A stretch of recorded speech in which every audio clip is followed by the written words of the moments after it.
உள்ள ஏபிஎஸ் மருத்துவமனைக்கு அருகில் உள்ள குளத்துக்கடை என்று சொல்வார்கள். 5022 கடை நம்பர். 2023 வருஷம் அன்று நான் கரூர் மாவட்டத்தில் உள்ள மாவட்ட ஆட்சித்தலைவர் அவர்களிடம் அந்த கடையை அகற்றக் கோரி மனு கொடுத்தேன். அதற்கு பின்பு டாஸ்மார்க் மேலாளர் அவர்களையும் சந்தித்து மனு கொடுத்திருக்கின்றேன். அதற்கு பின்பு மாவட்ட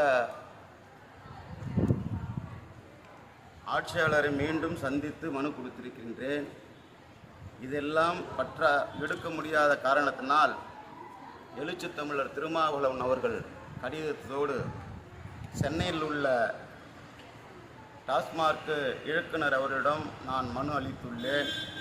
அந்த மனு மீது உரிய நடவடிக்கை எடுப்பதற்காக கரூரில் உள்ள டாஸ்மார்க் அலுவலகத்தில் என்னை அழைத்து என்னிடம் பேச்சுவார்த்தை நடத்தினார்கள்.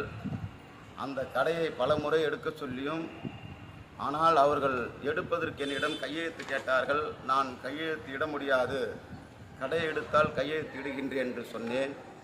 அதற்கு பின்பு கடை எடுக்காத பட்சத்திற்கு நான் மதுரை உயர்நீதிமன்றத்திலே அந்த கடை சம்பந்தமாக வழக்கு தொடர்ந்திருக்கின்றேன். அந்த கடை அனுமதி இல்லாத கடை, மாநகராட்சியில் அப்ரூவ்டு இல்லாத ஒரு கடையாக நடத்தி கொண்டிருக்கின்றார்கள்.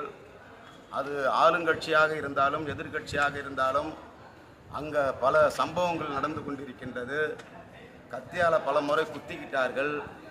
அங்கே பெண்கள் அந்த தில்லை நகரிலிருந்து இந்த பகுதிக்கு செல்ல முடியவில்லை.